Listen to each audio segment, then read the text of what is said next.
দুর্নীতির মাধ্যমে প্রায় ৩০০ কোটি টাকা জ্ঞাত আয় বহির্ভূতভাবে আয় করেছেন। তবে খোন্দকার মোস্তাক আহমেদের সর্বনিম্ন ৩ বছর থেকে ১০ বছর মেয়াদি সাজা হতে পারে। সে তার পায়ের নখ থেকে মাথার চুল পর্যন্ত দুর্নীতিতে ভরা। সেই প্রতিবেদনে উল্লেখ আছে যে আইডিয়ালে ৪০০ কোটি টাকা দুর্নীতি হয়েছে, ৪০০ কোটি টাকা ৪৫৫ জন শিক্ষকের নিয়োগ অবৈধ, ৩০০ কোটি টাকা ভর্তি বাণিজ্য হয়েছে। তিশা কখনোই সুখে নেই, সে এখনও।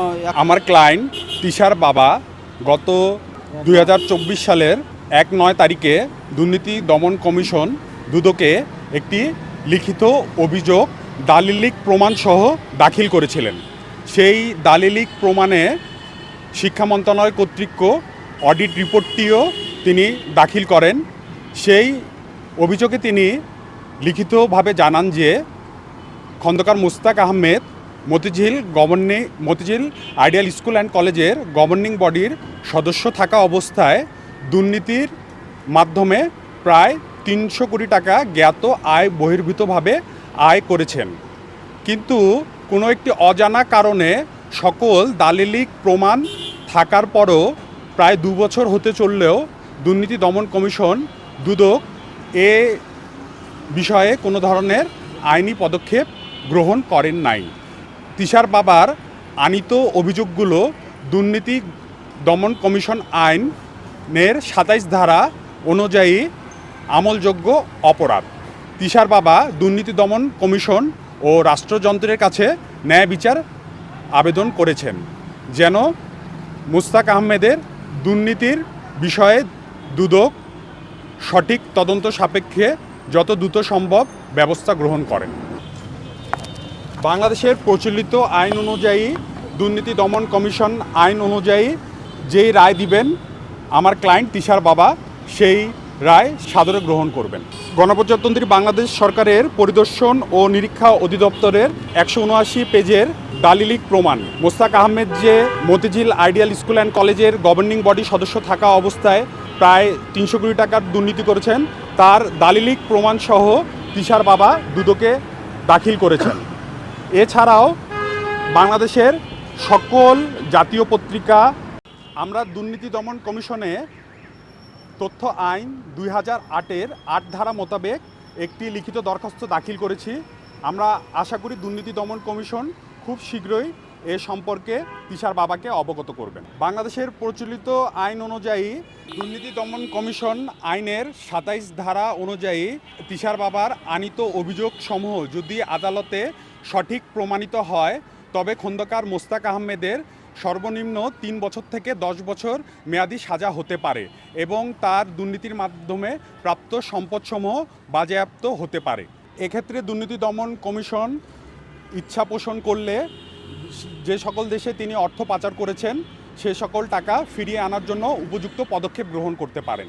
আমার ক্লায়েন্ট তিশার বাবা জানান যে তিনি সকল দালিলিক প্রমাণসহ দুর্নীতি দমন কমিশন দুদকে অভিযোগ দাখিল করেছেন।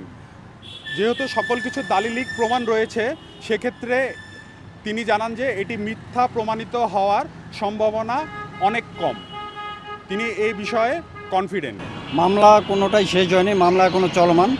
তবে আমি দুর্নীতি দমন কমিশনে তার বিরুদ্ধে অভিযোগ করছি, কারণ আমি বহুবার বলছি সে তার পায়ের নখ থেকে মাথার চুল পর্যন্ত দুর্নীতিতে ভরা, প্রতারণা এবং চুরি এগুলোর সাথে সে জড়িত এবং আইডিয়ালের বহু অভিভাবকের কাছে টাকা নিয়েছে কিন্তু কোনো বাচ্চা ভর্তি করা নেই এমন অভিযোগও তার বিরুদ্ধে বহু আছে।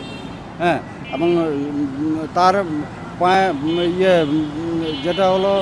যেটা বলতেছিলাম যে তার প্রত্যেকটা টাকার সাথে মানুষের চোখের পানি মিশে আছে। আমি সে কারণে দুর্নীতি দমন কমিশনে অভিযোগ করছি।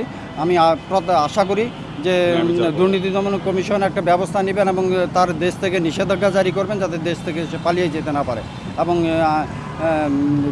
তার বিরুদ্ধে একটা আইনানুগ ব্যবস্থা নেবেন, দেশবাসী একটা সুবিচার পাবে এবং গোটা জাতি তার করাল গ্রাস থেকে মুক্ত হবে। এটাই আমার প্রত্যাশা। তার সাথে আমার কথা হয় না। আমি দুর্নীতি দমন কমিশনে যে অভিযোগ করছি উইথ এভিডেন্স, কারণ আপনারা জানেন যে একটা শিক্ষা বিভাগের শিক্ষা মন্ত্রণালয়ের একটা অডিট সেকশন অডিট করছে ১৭৯ পৃষ্ঠার প্রতিবেদন। সেই প্রতিবেদনে উল্লেখ আছে যে আইডিয়ালে ৪০০ কোটি টাকা দুর্নীতি হয়েছে, ৪০০ কোটি টাকা ৪৫৫ জন শিক্ষকের নিয়োগ অবৈধ, 300 কোটি টাকা ভর্তি বাণিজ্য হয়েছে। এছাড়াও অন্যান্য দুর্নীতি তো আছে, অবকাঠামোগত উন্নয়ন, তারপর কেনাকাটা, এইসব দুর্নীতি তো আছে। এটি মিথ্যা বানোয়াট ভিত্তিহীন। আমি তার কাছে কোনো কিছু চাই নাই। সে বিভিন্ন মাধ্যমে বিভিন্নভাবে আমাকে কনভিন্স করার চেষ্টা করেছে, বিভিন্নভাবে প্রস্তাব দিয়েছে, আমি সবগুলো ডিনাই করেছি। আর ডিনাই করছি বলেই এতদিন পর্যন্ত আমি অটল হয়ে আছি। তিশা কখনোই সুখে নেই। সে এখনও যেমন একটা জিম্মি দশায় আছে, এইভাবেই আছে।